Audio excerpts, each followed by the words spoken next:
Welcome to the podcast, From One Mother of an Addict to Another. This is a space of sharing heartfelt personal experiences, insightful thoughts, and powerful suggestions, which can hopefully assist and offer strength navigating your journey alongside a loved one facing addiction and mental illness. Hi, welcome to the podcast episode, Redefining Love in the Family. So, I know right now we're all struggling with our kids' addiction. And we find ourselves kind of wrestling with all this overwhelming emotions, the fear, the guilt, the sadness, the love that's so deep and it feels like it could just break us. Find ourselves, constantly on that roller coaster, trying to protect our kids from all the consequences of their addiction, while we're really trying to save them from themselves. But today, I need to talk to you about something that has changed my life and the way I view my relationship with my son. And that basically comes down to the concept of redefining love. Now, it takes time to redefine love because redefining love means that you are able to understand that when you say no, it's okay. And that you're going to focus on shifting the way you express love. And it could be for everyone in the family. Because by now, I am sure you have put so much energy into your son or daughter who's an addict or family member that's an addict, and you have definitely have less energy for everyone else around you. So common, you are not alone, and how could it not happen? It's just that weighing on your shoulders. This is all on you, and it's just heavy and heavy because life is heavy. And you're taking on someone else as if they're your problem, as if their life also is on your shoulders. You can't carry two people. You just can't do it. And when we also find that love isn't about stopping our caring, but cutting off our loved ones is. And it's about kind of changing the way we show our love so that we're not fueling their addiction or sacrificing ourselves in the process. That is a big thing. Sacrificing ourselves in the process. That's what we do from the beginning. That's what love does to us. And how we can how did I redefine it? I'm going to tell you how I redefined it. It took my son to hit below the belt. It took him to really say the most horrible accusatory things to me. And at that point, I had enough. I got to that place where I'm done. It's not that I don't love him, but I love myself just as much. And that is what changed. I used to put my kids in front of me. Everything was for everybody else. I felt like as a parent, that's kind of what you're supposed to do, right? And what's so bad about that? We decide, have those choices we've made to have children, and we are responsible for them up to a certain point.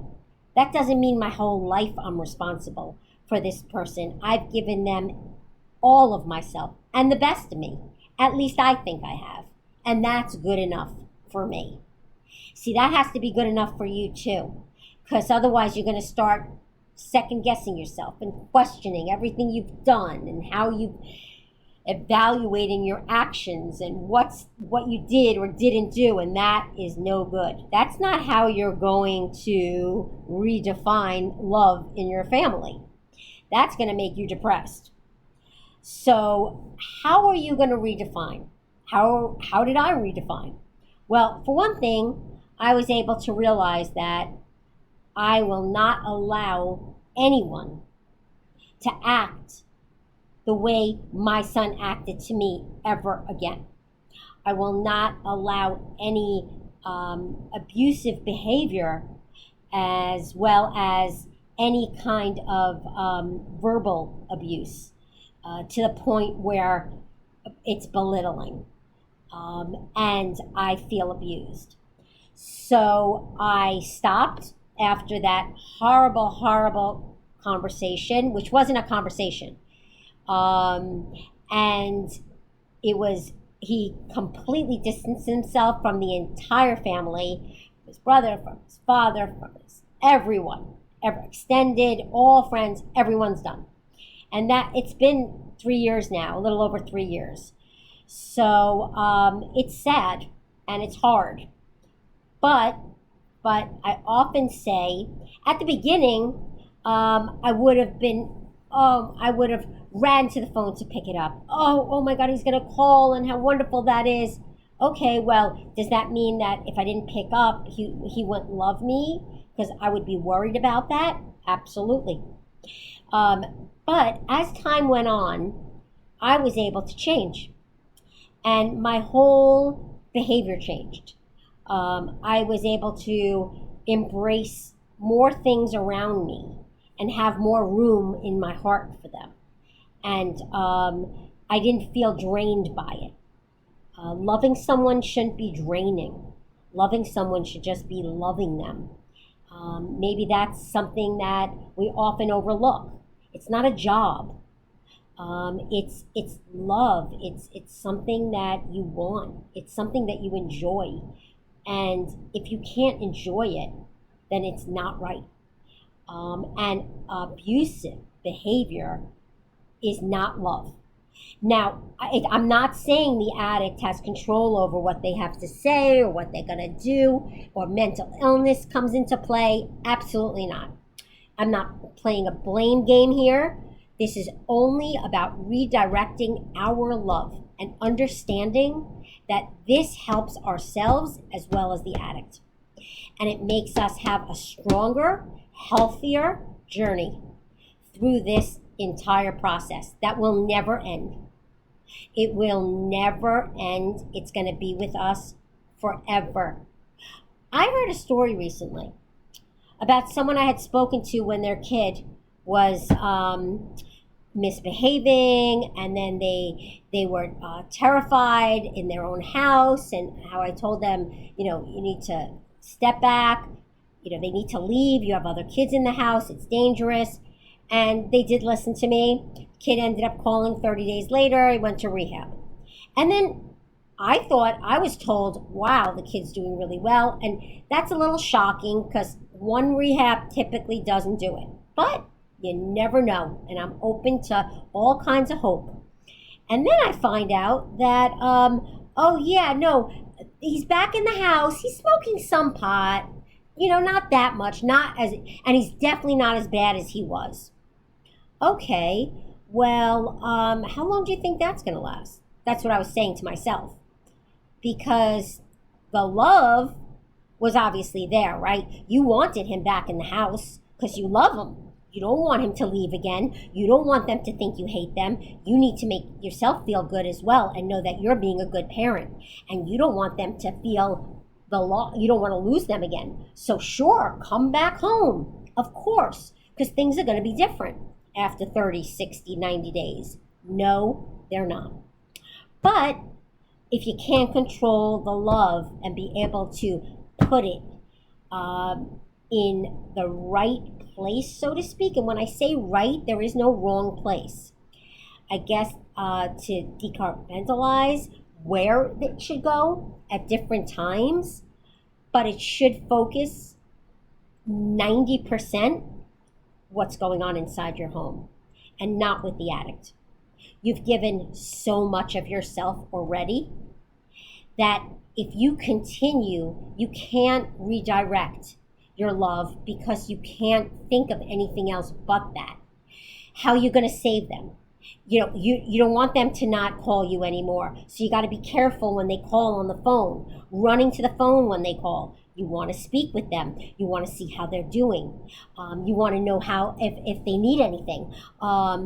These are all things that come up with love. But when we redirect, there's a different way of looking at it. And it's, first of all, we need to evaluate our actions. Do you evaluate how you act? Because how else are we going to fix this as parents and make it better for ourselves and our addict? So evaluating yourself is good. Evaluating your kid is great, and the people around you. That's why journaling is so important. I never was consistent with it, which is probably bad because it probably would help me more. But I was consistent when it came to my son's behaviors, writing those down, and the addiction centers, and if he was on any medications, and all that, yes, I had down. But journaling about me, putting time into myself, focusing on me and my actions and how it impacted the situation, no. I don't think I was able to do that at that time. And I was definitely not able to look inside myself, and really focus on how I felt because I was too busy saving my son. So that didn't even come into play for me personally. I love, and I am so impressed by people that are able to get to that place sooner than later. And I am. And even if you're halfway there and you're able to say no on some things and not others, that is awesome. Because you're confident enough to know that you can't lose something you don't have. And when there's an addict involved or someone with mental illness, they're all about themselves. They're typically about themselves. They're manipulative. And these are the things that we have to be cognizant of in order to ask ourselves, how does our behavior and our love impact the situation? So I know that I was afraid to lose him. I was totally afraid to lose my kid. And, also like I felt like I could control the situation. Oh, I could work on this because if I'm on top of it, it's going to work out right. And also like I was his safety net, right? So that was very concerning to me. And I felt that was my job as a parent, because when you love someone, you want to be there for them. But I turned that around. And the way you turn that around and redefine love is you go back to, no, he didn't want to live by my rules. No, he hasn't told me he loved me or wished me a happy birthday or asked me about my life in about 12 years at least. So where is that? What kind of love is that? What am I getting back, right? Doesn't mean I don't love my son, but it means that I don't have to worry anymore about saving him because I just don't feel it anymore. It's not on my shoulders. He didn't treat me nicely, he really didn't. He treated me like a piece of dirt. He used me all the time, always. He only called me because he wanted something. Otherwise, I would never, ever, ever hear from him. Took a lot of anger out on me, blamed me for a lot of things, blamed his father, blamed his brother, accusatory things as well. And, reflecting, of course, making it out to be everybody else's fault. We were horrible. No one's there for him, and et cetera, et cetera. But if you can, and you're able to observe your patterns and how you react, that will control your love and express it in a stronger way. Like even saying, I love you. I'm so happy you called, but I'm sorry. I'm unable to help you with this situation. I am only able to help you with getting better and helping you and assisting you in getting you on the road to getting some help and support. But I can't help you anymore with taking on your choices. That's something that, I would say today. I'm not saying I would be able to say that years ago. I absolutely wouldn't. I was kind of always worried he would kill himself. I was always worried that he would never speak to me again. And if I stopped loving him and if I stopped thinking that my love and being on top of everything could save him, then I would really know and realize that I don't know the last time he literally loved me or even knew what that meant to him when he was not in his right mind. And so I think that that is definitely something that helps you redirect your love and realize that there are a lot of people around you to gravitate to love, to put that effort into, to put that time and compassion and support to someone else in your family and others that are there for you, that want that love and that appreciate it and acknowledge you. Acknowledge your Mother's Day, acknowledge your birthday. It's interesting. The one thing that used to stand out, he used to say to me is, that's so ridiculous that there's a Mother's Day. Like, it's just so ridiculous. Like, oh, birthdays, Mother's Day, these all mean nothing. Of course, at that point, it meant nothing to him because he'd have to think about someone else. But it did matter to me. And all the nice notes in the world and all the great letters and all the nice things he had to say does not make up for anything. And it's a lot of manipulation, once again. Oh, it's your birthday. Could you get me some pizza? Can you just Venmo me? And I really want some pizza. And, all those things. But I gave in. I did. Now, if it was today, no way. 4 years ago, no way.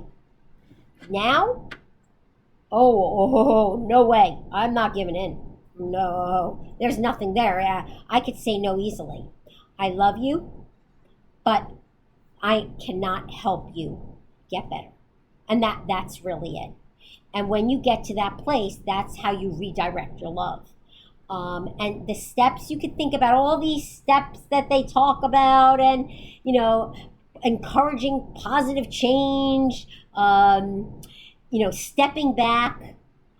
Stepping back means nothing. It means nothing. You need to be strong.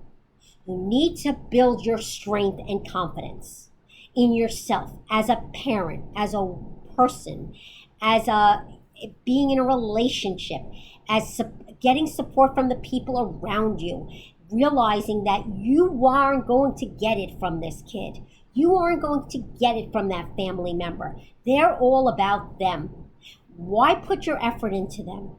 That doesn't mean because you don't put effort into them that you don't love them. You love them. You're just showing love in a different way, which is, I want you to get better. So I'm going to do the right thing that I feel is right for myself, for the rest of the family, and will benefit the addict as well. They talked about boundaries a lot, and that's basically what it is. I remember hearing a family crying at a meeting once, a group meeting, crying. I felt my heart, I felt horrible for these parents. They wouldn't let their kid in. They'd have to call the police on the kid. The mother would swim at night, and they were in Florida, and they'd swim at night, and the kid would come and look in the backyard and scare her, and then they'd have to call the police, and it was awful. And the crying and what these people went through, and the torment. I'll always remember those cries, and they do stick with me. But they were strong. They didn't let that kid back in the house. They said, no way. And that kid, he wandered, then he'd go back to the backyard, then he'd wander again. And when they'd see him, they'd call the police and make him go away. Either he went to rehab, or he went to a hospital, or he needed to go away. So that is strength. That is real love.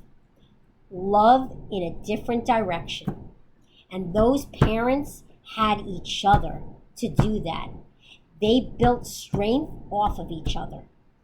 And that is a great, great way to share your love with other loved ones.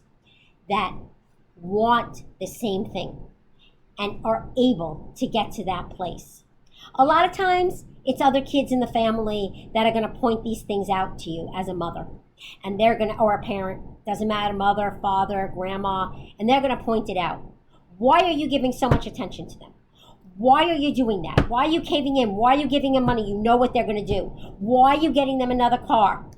You know they're not getting a job. They're just saying they're going to get a job and they're going to pay you back. They're not paying you back. Why did you buy them dinner? Why are you setting them up in a new apartment? Nothing's going to change. They're not getting better. They're right. But these are hard things for us to learn. And that's why love is hard. Love is loving, loving your kids, loving your family, and being able to set boundaries. And it's not easy to set these boundaries. You are no different than anybody else. And so redefining love in the family is definitely being able to redirect your love and you as the parent, because you are the one leading this charge for everyone that's behind you, everyone that's watching this story play out. And that's you. You're the leader. You're actually reading the story. And so those followers and those people that are listening on need to see your strength and need to see your courage. And courage is, you know that you're not going to lose your kid. They love you. When they get sober and they're ready to go on meds to take care of their mental illness, they will come back full force and they will be there by your side. But you can, if you want it, but you cannot solve this. And you need to focus on everybody else around you that you love and that loves you and shows you that love. Because love is not saving. Love is just that. It's really, you love yourself and then you love others that show their love to you. Have a great day and keep listening. Thanks for tuning in. I trust this episode brought you insight and strength, offering valuable coping strategies. Stay connected with weekly content, plus follow if you enjoyed, and be sure to journal for your own self-care.